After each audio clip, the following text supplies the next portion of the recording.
Hey guys, in this video I'm going to show you how to connect FundedNext to MetaTrader 5. The first thing I want you to do is come to the top left, click on File. From this drop down, click on Open an Account. Now what I want you to do is click here on Search, and I want you to just type in FundedNext, hit Enter, and you'll see a bunch of results. And here you should see FundedNext Limited.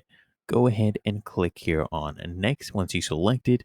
And then here you'll get three options. You can either open a demo account, you can open a real account for live trading, or you can connect with an existing trade account. So click on this, go ahead and copy and paste your login, either from the email address they give you when you sign up or from the account overview as well. So paste in the login, paste in the password, make sure you have selected the correct server according to your account, and then come here and click on finish. And you'll be connected. Really that easy. If you found this helpful, make sure you smash that like button and subscribe to the channel.